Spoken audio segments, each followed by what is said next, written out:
What's up, everyone? Welcome to the Early Edge. We are brought to you by BetMGM. Make it legendary. Got a great show for you today. A lot of Thursday night football. Make sure you get your questions in the chat. And while you're at it, make sure you hit the like button. Let's see if we like the recap screen. How did we do yesterday? Well, 4-3, I guess 4-3-1. My play was a push, but we'll take 4-3, but ultimately we got to do a little bit better than that. Technically a very slight winning day, I suppose, but let's bring in the stars of the show so that we can make it clear, make it decisive that we're going to have a winning day. Danny Brasco in the chat. He had that total play, gentlemen. I'm looking at Mike. I'm looking at Larry Propstarz. That total play, it has gone down from 44.5, where Danny got it at SportsLine, to 42.5. We'll talk about that in a second.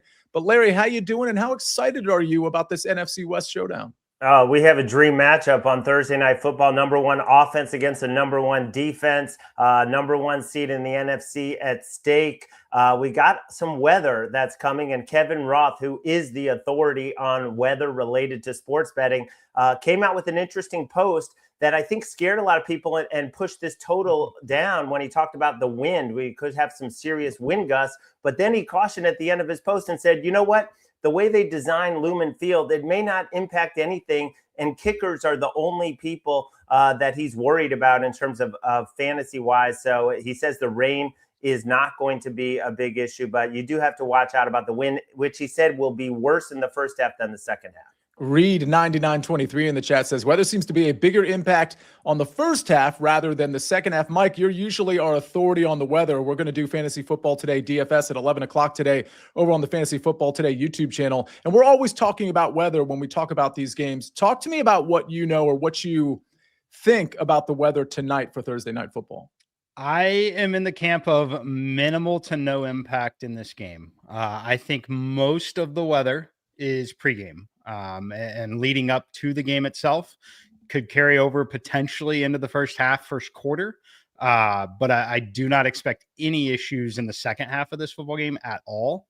But yeah, I think most of the rain and wind coming early. Would agree with Kevin in terms of it would only impact long kicking game over 45 yards. I don't think it has any impact in the passing game. All right. Go ahead, Larry. And I didn't want to diss our own internal weather authority, Mike McClure, who's sitting right next to me, by saying that Kevin Roth, I was just talking about in terms of the global sports betting, people really follow Kevin. Yep. Proppy, before we get into the picks, I didn't ask you this pre-show, but it's Rams, it's Seattle. First of all, do you have a lean on who's going to win this game? And do you think one of these two teams is the best in the NFC?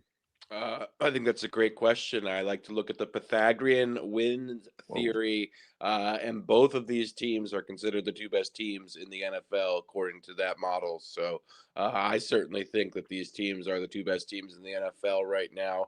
As far as winning tonight, obviously would prefer to see this Rams offense at full strength with Davante Adams. Was really interesting. After Adams went down with the hamstring, they played 13 personnel every single snap without Davante Adams. Mm-hmm. Went with a very heavy formation, had a lot of success as well, having multiple tight ends on the field. I know Larry likes a tight end tonight as well. So, yeah, this is a super fascinating matchup. Best offense versus the best defense. Two coaches who are coaching extremely well right now. Kudos to Sean McVay as well, who's really adjusted. Typically or historically, he's been one of the slower coaches as far as play clock is concerned. This offense is playing super fast, high volume, just really fun to watch. So I can't wait for this matchup. I think it's a true toss-up. We got a lot of questions already in the chat, including from Miguel, I guess. What do y'all think about Stafford over passing yards, Charbonnet, Kyron Williams' first touchdown? We're going to get to all of that. So make sure you get your questions in the chat. But let's get to some picks. Now, Mike, you're going back. I'd like to say you're going back to Old Faithful, but you're going back to New Faithful. This is a play you've had over the last couple of games. It's cashed each time, but you're not just giving us a play for tonight. You're giving us a play for this Saturday as well. Or is it Friday night, actually? Friday night, we've got the Bama game. Talk to me about both of your picks. Yeah, let's go to new faithful, as you'd like to call it here, Sia. And look, it's not something we play all the time, but this point in the season, I think that the numbers haven't necessarily moved to where they should be. They're priced kind of more like early season numbers. We're going to back the Rams to punt on their opening drive at plus 110. Look, you're removing Devontae Adams from this equation. You're very likely to see more of that 12 or 13 personnel, as Alex mentioned. They're going to try and run the football a little bit. They're facing the league's best rush defense. It's an extremely hostile environment on the road. If we do have any weather impact in this game, it will be early. It will be in the first few drives of the game. I like this spot for a punt at plus 110. I price it at minus 105 here, so just over the 50%, but definitely a playable edge on this one. When I look at this game here, when you talk about the Los Angeles Rams, typically, while Sean McVay's taken a step forward, in my opinion, this season, he's typically very conservative in these particular spots. I think that they could, considering the road environment, not having Devontae and wanting to run the football a little more, I think they could play that field position game a little early, especially if we do have early wins. We're not going to be attempting long field goals, giving Seattle great field position early. I personally like them to punt on the opening drive, just having all the additional attention on Puka.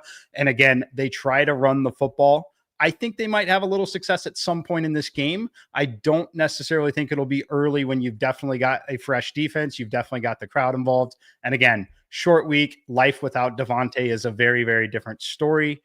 So I like the first drive punt here from the Rams. Obviously, we're still undefeated on these on the season. This may be the last one that we play this year. We'll see what kind of numbers get thrown out there. But Rams punt on the first drive plus 110. And then Friday night, the big college football playoff game, a great way to kick it off. It's Alabama on the road in Norman, Oklahoma against the Sooners. I'm back in Bama here. Look, Bama was not great to end the season. They were a team that was absolutely reeling, had some injury concerns, really limped into the playoff here. However, you still have to consider the fact where the market made the game, regardless of the outcome of the game. The market had that game against Georgia at a 2.5 number on a neutral field. Those two teams are extremely close in rating, particularly when healthy. I think Jam Miller is going to be back for this game, going to give him a little bit of running game. But it's really about Oklahoma offensively. This team outside the top 80 in terms of offense, in terms of net EPA per play offensively. They have an awesome defense. No doubt about the number one defense in college football. They needed 3 turnovers to barely escape with a win over this Bama team during the regular season. Love Bama in this particular spot. I am not an Alabama fan. I do not like Alabama at all. However, I love them in this particular matchup. Give me Bama on the money line. I do want to remind everyone that we did our college football show yesterday, and it is on this SportsLine YouTube channel. It was me really not offering any insight, just merely hosting. It was Mike McClure. It was Emery Hunt. It was Tom Casale. We went through every single game this weekend. I should say every college football playoff implicated game this weekend, not just the side. We talked about totals. We talked about game totals. We talked about props, and we talked about some of the non-college football playoff games this weekend as well. So I promise you that'll be worth your time. If you haven't already watched it, make sure you go to the SportsLine YouTube channel, make sure you're subscribed, and make sure you watch the college football playoff show, because Mike, that's one of probably 13 or 14 picks that Mike gave out on that show. All right, let's move forward to another pick in this game, Larry. We're going to go to a guy that I love. And I actually mentioned him yesterday in terms of his props and maybe a first touchdown score, which we'll also get to. Talk to me about Colby Parkinson. Yeah, well, as Proppy said, the Rams love their tight ends. They love Parkinson. They love Ferguson. They love the other guy who I can't even think of his name right now. But Davis Allen. Yeah, Davis Allen. He could get a couple of catches too. They're going to run 3 tight ends. But what I love is when Devontae Adams went out, Colby Parkinson was on the field for over 80% of Stafford's dropbacks. He had a massive game. He's going against his former team, the Seahawks. You know, he's 6'7". He's a great target over the middle of the field. And the thing is, yeah, Terrence Ferguson is more of the big play type of guy, or that's what they imagine him to be. They haven't really connected yet, and they'll definitely take a couple shots to Ferguson. I like him as well, maybe even to score a touchdown. But Parkinson, to me, is going to get fed the targets. You have a catch line sitting at 4.5 for Colby Parkinson.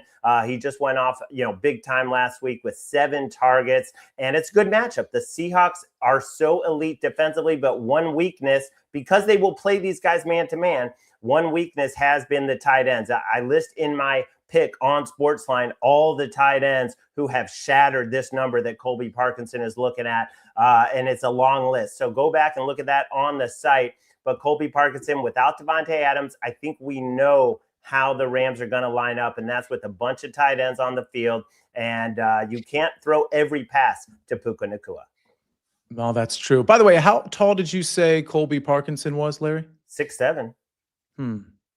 Interesting. Let's see. I think we can. So there's already some questions in the chat. Proppy, I want to go to you on Big Rody, who also had a comment about, hey, let's hit the like button and make sure this show grows. So I really appreciate him saying that. I know he's a new member of this long-standing Early Edge family. Kyren Williams, over 65.5 rushing and receiving yards, -118. Any thoughts on the running backs here, whether it be rushing or receiving, Proppy?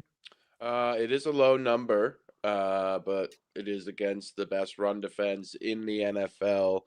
Kyren Williams also has been ceding a lot of touches to Blake Corum.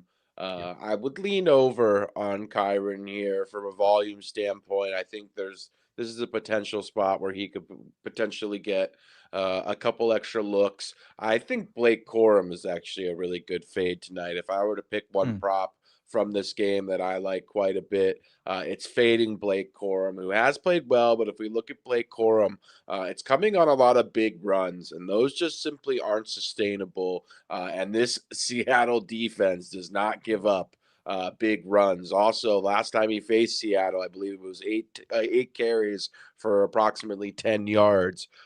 So yeah, I think this is actually a really good spot to fade Blake Corum. That would be what I would look at as far as the running backs are concerned. But I do have a slight lean to the over for Kyren. Larry, before you go, I just want to point out that Blake Corum was one of the first guys I looked at to see, okay, I like Blake Corum. I like how he's been playing. What's his rushing yardage line? And this happens all the time where, the market's ahead of you and in terms of like what the line is going to be set at, and it's high. Blake Corum's rushing yards prop is in that 38, 39 range, which again, for a backup running back, I understand he's close to splitting carries, but against this defense on the road, it's pretty high. I actually also looked at once I saw that, I looked at his longest rush and I looked at his rush attempts. His rush attempts are only out at one book and they're 9.5, which is again, pretty high. I think the other books are probably struggling to come up with that number. His longest rush is 11.5. And I would actually lean to the under there, but I don't think I'm going to touch it. But again, I just want to point out that Blake Corum coming into this game, getting a lot of buzz. He looks really good. Some might say he even looks better than Kyren Williams, but the market appreciates that and is setting his line accordingly. So it's just something to point out there. Larry, you had something on Kyren as well. Yeah, well, in terms of Blake Corum, he was terrible in the first matchup. Like you said, 8 carries, 10 yards, but 30 carries for 280 the last 3 weeks. That's over 9 yards a carry. He's a totally different type of runner than Kyren Williams. You see the jump cuts that Kyren Williams is not really capable of.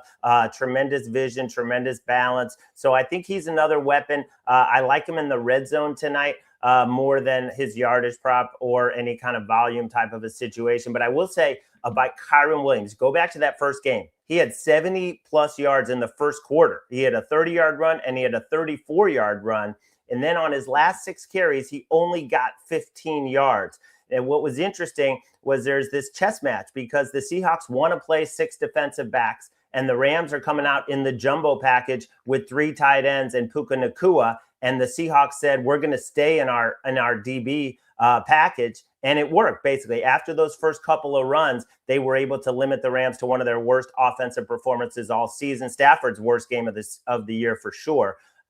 So it's interesting. Probably going to see the same thing tonight. The Seahawks are going to play a very light box with all those guys who are kind of like linebackers, but they're safeties. And the Rams are going to try and run it down their throats. Yeah, you'll love to hear that. It's going to be a super interesting matchup. We're going to see how these teams adjust mid-game. I'm seeing some comments in the chat and some questions about Rashid Shaheed. So I think it's probably time to get to the SportsLine picks because one of them includes Rashid Shaheed over 32.5 receiving yards at -116. This one courtesy of Prop Bet Guy, who we all know is incredibly sharp. And I will tell you that this is 32.5 at some major books. It's as high as 36.5 at other major books. So this is a really good reason to have not just BetMGM as one of your books, but some of these other ones as well. So you, at the very least, you can price shop. Rashid Shaheed over 32.5 receiving yards, again, at -116 is the bet from Prop Bet Guy. And then we have our bet from Wednesday, courtesy of Danny Brasco. Of course, that's Rams-Seahawks under 44.5, -115. Now, this is down, I think, to 42.5 in some places. I think Danny Brasco is still in the chat if you want to ask him about whether he'd take it here. Obviously, that's going through a couple of key numbers, so I think the answer would probably be no. Zion Williamson over 17.5 points in the NBA. That one courtesy of Matt Severance, and that is -125. Mike, when we come back, I am going to ask you about how you see this total. And we got to get to, of course, to more picks, including Proppy's pick. I've got a golf pick, and I've got a very strong lean that's probably going to become an official pick in the NFL or for Thursday Night Football as well. We'll cover it all right after this message from our partners. Critics agree Landman is a hit. We roll the dice one last time. Men die. Oil companies don't.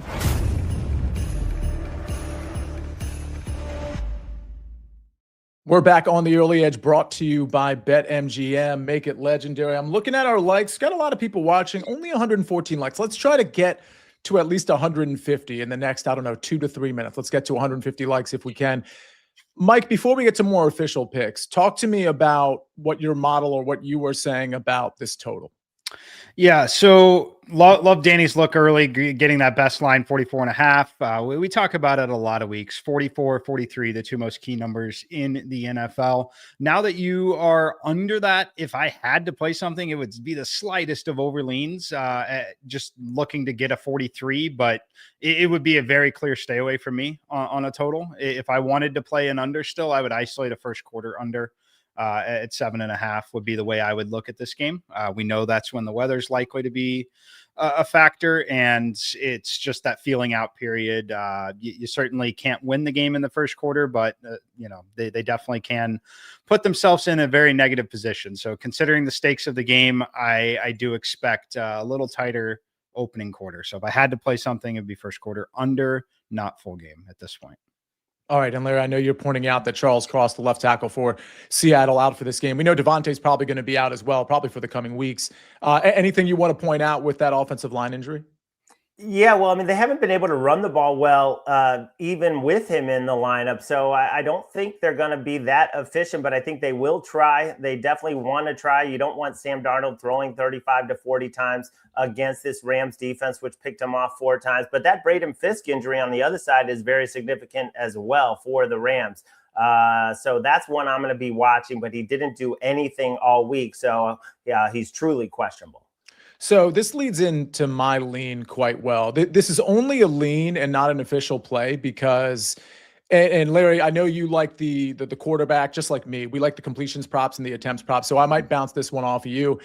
You might be on the other side of it based on what you just said. But the long and short of it is I like Sam Darnold over 30.5 pass attempts. The reason I didn't put it in yet here at 10 in the morning is because it looks like it's trending towards moving at some major books to 29.5. And obviously, I'd like the 29.5 more than I'd like the 30.5, even if the juice is more severe, which of course it will be. Right now over at BetMGM, they've got the best price. Over 30.5 pass attempts is even money, whereas some of the other books have it at like -105. But again, it's trending to 29.5. This is a simple case of this. I respect this Rams rush defense quite a bit. And when you look at Sam Darnold's game logs, you'll say, oh, he doesn't really go over 30.5 pass attempts much at all. The thing is when the games are competitive, which Seattle's been in a lot of non-competitive games, when they are competitive, he tends to go over this number. And I think that's what we're going to see here. And I think the running game's not going to be very good for Seattle. So I see him peppering the short area. I don't see him being particularly efficient, or at least not as efficient as he normally is, which is why I'm not going with the completions prop, which is pretty low, by the way, at 19.5. I still like that, but I like the attempts a little bit more, especially if weather gets in the way to some degree. Maybe the long passes downfield aren't really as plentiful. It's maybe the short area where we see Sam Darnold live tonight against the Rams. And so that's why I like the pass attempts, maybe not super efficient, but still gets a lot of passes off as this running game gets largely stymied by the Rams. Again, not an official play yet because I don't want to give you a bad number just because it's 10 in the morning. I think this might tick down to 29.5, and that's when I will put it in. Propstarz, go ahead. Also worth noting, the Rams are a significant pass funnel as well. And I also believe because of the Rams averaging, I think, 26 seconds per play, they also invite a lot of passing volume, which is twofold. So I think it does lend itself as a good matchup.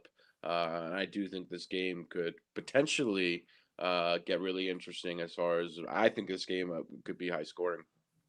Larry, go ahead. Well, 44 attempts in the first meeting with the Rams, unable to get the running game going. But the thing is, they had the ball for almost 38 minutes. You know, if that game was so strange with the Rams got the lead and basically just did nothing except sit back and let the Seahawks march and then pick them off at the end of the drive. So that was a strange one. But yeah, that does look a little low against the Rams. But as we know, as I saw a couple of days ago, every pass attempt is absolutely critical in these bets because I won one by a half, but I've lost plenty by a half too.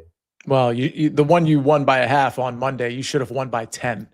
The way that game ended was just crazy, but you hit the bet anyway. I hit my completions prop in that game as well. So I'm going to run this back again. If you're a SportsLine member, you're going to see my pick when I make the pick. Join SportsLine, go to sportsline.com/join, type in the promo code winners. You get 60% off the annual plan. You can also just scan that QR code if you want, but sportsline.com/join, promo code winners. You get SportsLine. It's not just our picks. It's our articles. It's the model plays, all the insight, including the SportsLine Discord. That's what you get when you're a SportsLine member. I'm going to be really quick with my golf play, and then we're going to get to some questions, and then probably we're going to get to your prop for Sunday. I'm going to go Daniel Brown. This is a live play, finishing position play. This is just a half a unit because it's the DP World Tour, and I don't have my eyes on it because it's overnight, but Daniel Brown was one of my pre-flop favorites. He was one of the outrights I put in the Discord. He's still in contention. He's one under, so he's about 5 shots back. 2 of the 4 that I put in the SportsLine Discord and out on Twitter, by the way, are still in contention here. Daniel Brown, T10 at plus 150. I just think he's been playing really well. He was one of the shorter favorites of this tournament at around 18 to 20 to 1.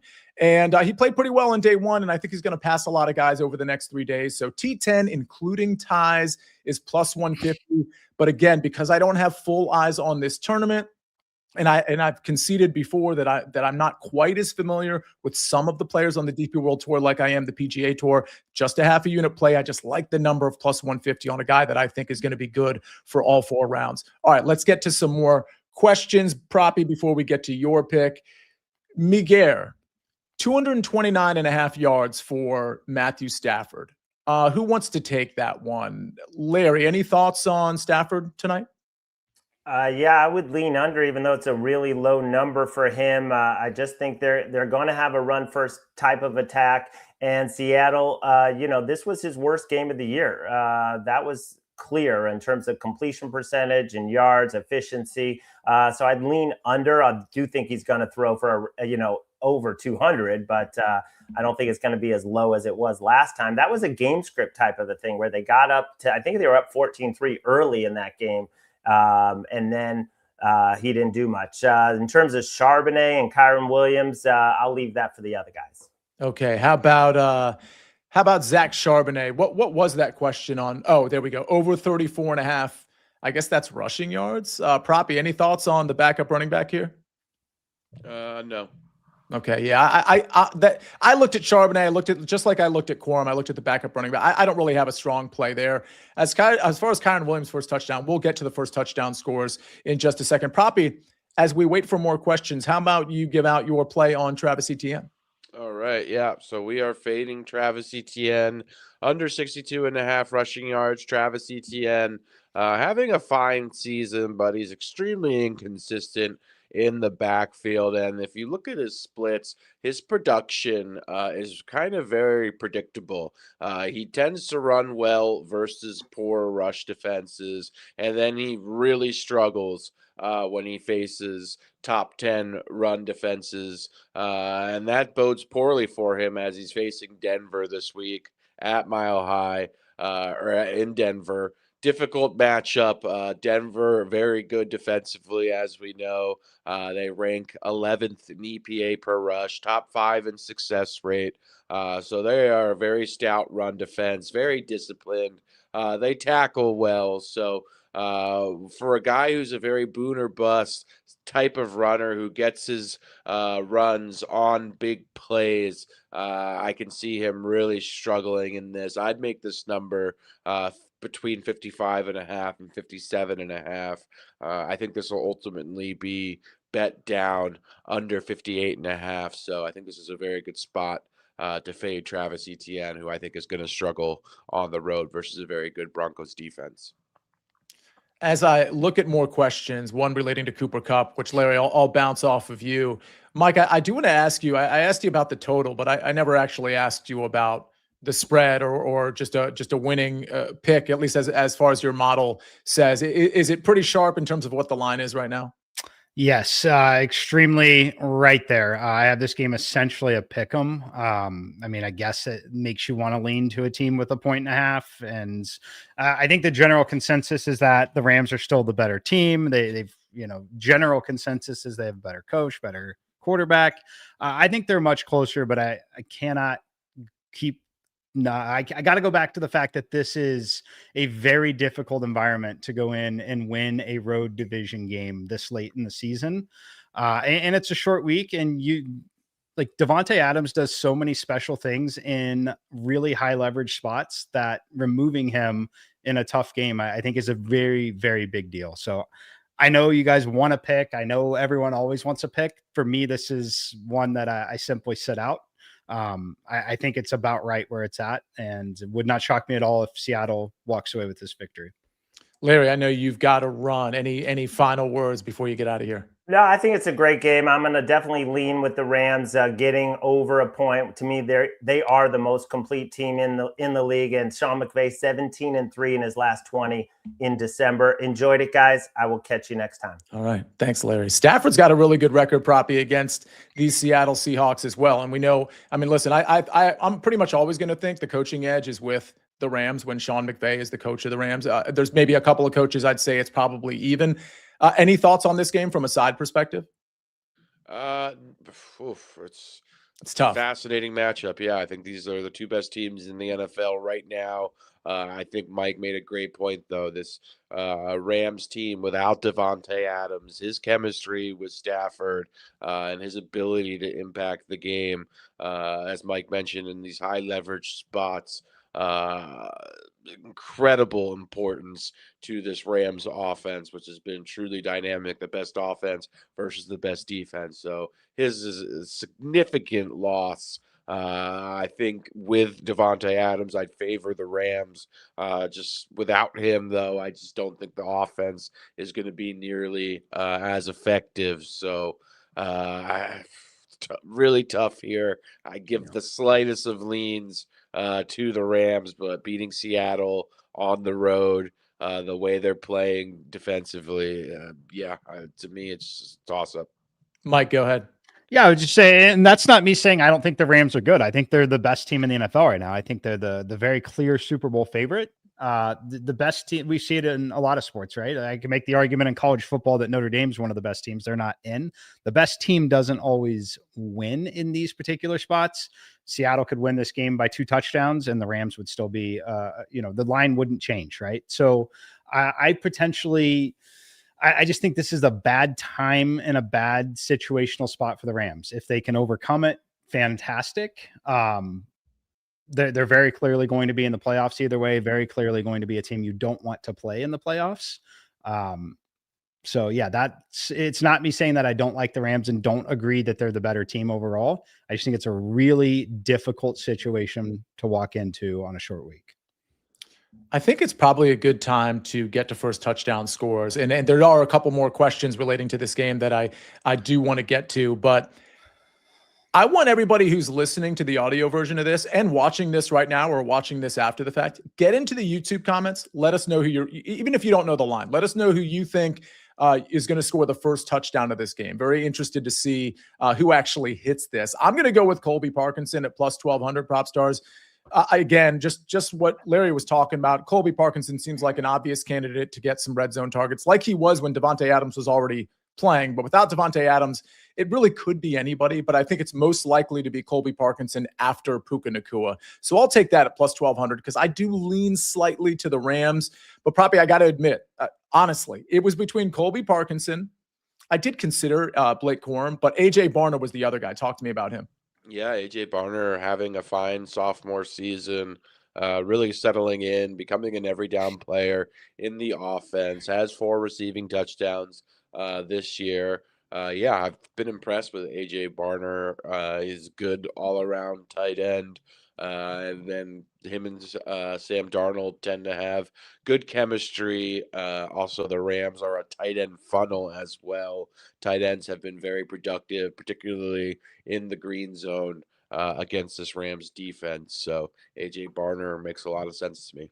Mike, before I get to you, another play I was going to make, Proppy, and part of the reason I didn't make it was because the line is also moving my direction. But A.J. Barner over receiving yards. Now, I know there's a lot to go around now because Cooper Kupp gets some looks, and we know Rashid Shaheed gets some looks, and obviously JSN. So I don't want to pretend like Sam Darnold's going to have this prolific passing game necessarily, but A.J. Barner, pretty good, reliable target in the short area. And yesterday, his receiving yards props were between 30.5 to 32.5 everywhere. Now, they're 30.5, and some places have it. DK has it at 29.5. So I'm starting to think I need to dip my toes in the water on A.J. Barner. Quick thoughts there, Proppy. Yeah, I like AJ Barner quite a bit. I just think, yeah, if you look at his targets, they're very consistent. I think he's the second most reliable option in the passing game. So, yeah, I like Barner quite a bit. I think this is a good matchup for him as well. All right, Mike, there are questions about Cooper Kupp in the chat, including his yardage prop in that 34 to 35 range, but you like him as a first touchdown score. I do. Yeah. I like Cooper Kupp in this spot. I do see some questions in the chat. Kupp's done nothing all year, etc. I mean, you just have to consider what the baseline truly is. Like the days of Cooper Kupp being a number 1 receiver going for 100 yards, like that is no longer a reality. And that's not what he's being asked to do. In games that have been competitive, though, he has earned additional targets. I think that you also do need to consider some of the motivational spots when you start to talk about a receiver of his pedigree at his age, being 32. This is clearly a spot. It's, all on the line. The reason he's still playing is he wants to be competitive, win Super Bowls, all of those things. I think it's a decent time to back him in a competitive game against a very good team.